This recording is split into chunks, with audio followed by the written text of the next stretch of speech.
Cuando nos hablan de Manuel Belgrano, lo asociamos directamente con la creación de la bandera y, si bien esto no es un dato menor, nos quedamos con una imagen un tanto simplificada. Pero, ¿qué sabemos en profundidad de este prócer al que la historia oficial encumbró en plazas, calles, avenidas o barrios? ¿Qué sabemos sobre su pensamiento, sobre sus convicciones o sobre sus debilidades? Este video trata de analizar algunos aspectos de su vida. Por eso hoy vamos a ver una breve síntesis de Manuel Belgrano. Manuel José Joaquín del Corazón de Jesús Belgrano nació en la ciudad de Buenos Aires el 3 de junio de 1770. Hijo de un acaudalado comerciante de origen italiano, Domenico Belgrano Peri, y de María Josefa González Casero, de familia procedente de Santiago del Estero. Realizó sus estudios en el Real Colegio de San Carlos y, entre 1786 y 1793, estudió Derecho en las universidades de Salamanca y Valladolid, en donde se graduó siendo uno de los estudiantes más destacados, lo que le valió un permiso especial para acceder a lo que se conocía como literatura prohibida, que en realidad eran obras de destacados pensadores de la Ilustración como Rousseau o Montesquieu, y adoptar pronto los ideales de la Revolución Francesa, hecho que coincidió con su estadía en Europa. Una vez regresado al virreinato, en 1794, fue designado secretario perpetuo del Consulado de Comercio de Buenos Aires, que se encargaba de dirimir justicia en pleitos mercantiles y fomentar la agricultura, el comercio y la industria. Es desde el consulado en donde las ideas innovadoras de Belgrano intentarán llevarse a la práctica. Tratará de fomentar la industria y modificar el modelo de producción vigente, sosteniendo que una sola actividad dominante, como lo era la ganadería, desalentaba el crecimiento de la población y acumulaba riqueza en pocas manos. Estas ideas chocaron siempre con los grandes comerciantes, más interesados en el comercio monopólico con España. Pese a estas limitaciones, Belgrano pudo conseguir algunos logros. Dentro de los más importantes, el valor que él siempre le dio a la educación fue uno de ellos. Con el objeto de que las personas puedan aprender algún oficio, lo llevó a crear escuelas de distintos tipos de especialidades, como lo fue la fundación de la Escuela de Náutica y la Academia de Geometría y Dibujo. Sin embargo, años después, fueron cerradas por las autoridades españolas. Lo mismo sucedió con el primer periódico de Buenos Aires, el Telégrafo Mercantil, del cual Belgrano fue colaborador. Después de 200 tiradas fue cancelado por las autoridades virreinales, ya que no les caía para nada bien las críticas allí esbozadas. Durante la primera invasión inglesa, fue uno de los pocos funcionarios que se negó a jurar lealtad, exiliándose de Buenos Aires y buscando refugio en la Banda Oriental, para luego unirse a las fuerzas de la resistencia comandadas por Santiago de Liniers.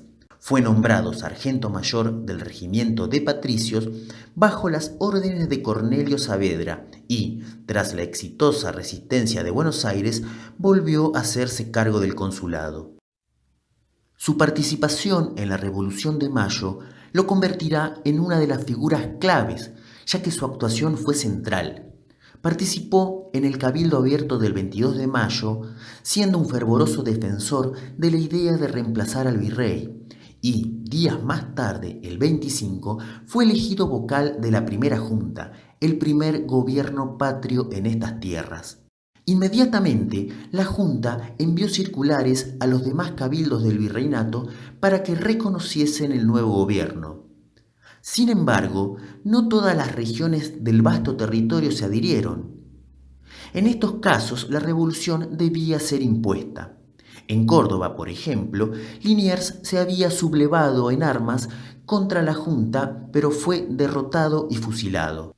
El Cabildo de Asunción también había desconocido al nuevo gobierno, y en septiembre Belgrano deja su cargo de vocal y asume el mando de la expedición al Paraguay con el grado de teniente en jefe, con el objetivo de imponer la revolución en tierras guaraníes. Para diciembre de 1810, camino a Paraguay, redacta el Reglamento para el régimen político y administrativo de los 30 pueblos de las Misiones. Se trata de uno de los primeros documentos en donde quedan garantizados los derechos de los pueblos originarios. Ya en tierras paraguayas, es derrotado en Paraguarí y Tacuarí, debiendo entregarle el mando de sus tropas a José Rondó. Estas derrotas supusieron la pérdida del Paraguay para la causa patriótica y para Belgrano un juicio por su desempeño militar, del cual posteriormente será sobreseído. En 1812, Belgrano pide autorización para que sus soldados utilicen un distintivo que los diferencie del enemigo. El triunvirato, que era la autoridad máxima del gobierno revolucionario, autoriza el uso de la escarapela cuyos colores, diseñados por Belgrano, eran el celeste más tirando azul y el blanco, que, además, pertenecían a la dinastía de los Borbones. Hay que recordar que la Revolución de Mayo se había hecho en defensa del rey Fernando VII y que estos colores demostraban, en teoría, fidelidad. La idea de independencia todavía no era tan explícita. Los ataques realistas desde Montevideo, en las costas del río Paraná, hacen que Belgrano establezca dos baterías a sus orillas llamadas Libertad e Independencia, y el 27 de febrero enarbola una bandera con los colores de la escarapela, causando cierto rechazo por parte del triunvirato que le prohíbe utilizarla. En 1812, el triunvirato lo nombra jefe del Ejército del Norte, o también conocido como auxiliar del Perú. Se trataba de un cuerpo que se encontraba, además de mal equipado, desmoralizado por la derrota de Huaqui. La tarea de Belgrano fue reorganizarlo y disciplinarlo. En 1812 también se produce el éxodo jujeño, ya que, al enterarse que el ejército realista avanzaba desde el Alto Perú a las órdenes de Pío Tristán, hace que Belgrano ordene la retirada general tanto de sus tropas como del pueblo, dejando la tierra arrasada para que el enemigo no disponga de recursos. El 23 de agosto de 1812 comenzó el movimiento en dirección a Tucumán y 5 días más tarde llegaron tras atravesar 250 kilómetros. Si bien el triunvirato le ordenó replegarse hasta Córdoba, Belgrano, desoyendo la orden, enfrentó a las fuerzas realistas en la batalla de Tucumán, en donde las derrota logrando detener el avance del enemigo. Este triunfo hace que avance hasta Salta y logre vencerlos recuperando una parte importante del norte. Por estas victorias es recompensado con 40.000 pesos que los dona para la construcción de 4 escuelas. Es que él estaba convencido del valor de la educación en el pueblo, tanto para los hombres como para las mujeres. En abril de 1813 inició el avance hacia el norte, al territorio de la actual Bolivia. Pese a ello, su ejército fue derrotado en Vilcapugio y Ayohuma, a manos de los realistas comandados por Joaquín de la Pezuela, obligando a las fuerzas patriotas a replegarse hasta Jujuy, lo que significó para la causa revolucionaria la pérdida del Alto Perú. Estas derrotas lo apartan del mando del Ejército del Norte y nuevamente le inician un sumario. En enero de 1814, en la estancia de Yatasto, Belgrano le entrega el mando de su ejército a José de San Martín. A los pocos días regresó a Buenos Aires con un estado frágil de salud producto de sus extensas campañas militares. Mientras se dirigía a Buenos Aires, recibe la orden de aguardar en la ciudad de Luján hasta que se forme un consejo de guerra que lo juzgue por sus derrotas en el norte.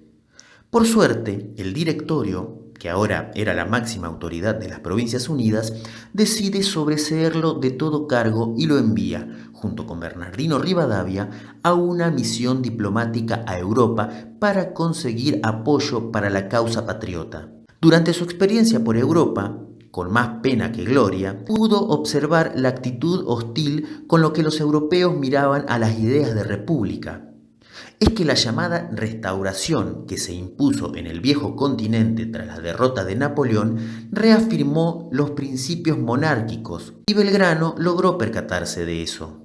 En el Congreso Constituyente reunido en la ciudad de Tucumán en 1816, si bien se declara la independencia, deja sin resolver la forma de organización política que se aplicaría a nuestro territorio. Belgrano participa activamente en el Congreso proponiendo la coronación de un rey inca. Es que la propuesta de una monarquía inca se ajustaba al clima de restauración monárquica del que Belgrano había sido testigo en Europa.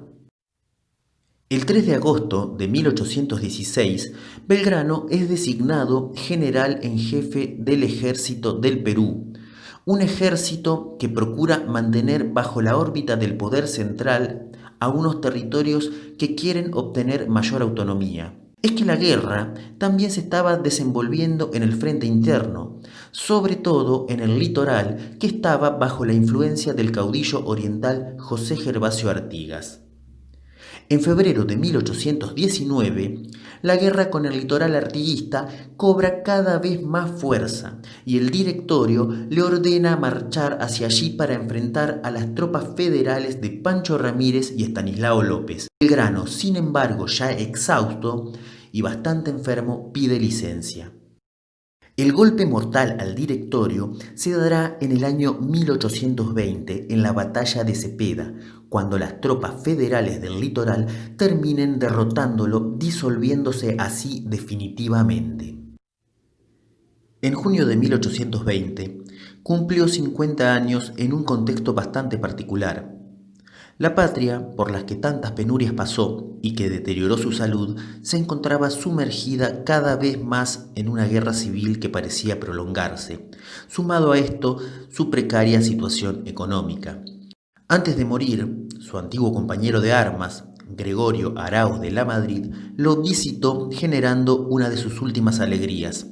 Le entregó unas memorias que había comenzado a escribir un par de años atrás y les pidió que las continuara. Es que el creador de nuestra bandera era consciente de que su estadía en este mundo tenía las horas contadas. Tan precaria era su situación que a su médico le dejó en pago por sus servicios un antiguo reloj. En la mañana del 20 de junio de 1820, en su casa paterna, fallecía por una insuficiencia cardíaca que le afectó el funcionamiento hepático y renal. Este hecho pasó desapercibido, sin que casi nadie lo notara. Solo un periódico de Buenos Aires le dedicó unas líneas. Para el resto de los periódicos ni siquiera fue noticia. ¿Vale la pena morir por un ideal ante tanta adversidad? Muchas veces me lo pregunto, y antes de tirar todo por la borda, recuerdo que por suerte tuvimos a personas como Belgrano, que hasta su último aliento creyó en lo que luchaba, aunque esto le costó la salud y luego la vida. Creyó en ese sueño que era la patria y que hoy llamamos Argentina. Y con esto finaliza el video de esta semana. Espero hayan podido entender algo. Los invito a seguir investigando sobre la vida de Manuel Belgrano. Es un personaje muy importante. Esto solamente es una breve síntesis. También es una versión de la historia. No se queden siempre con la misma. Por lo pronto me despido. Espero que estén todos muy bien y que la historia los acompañe siempre.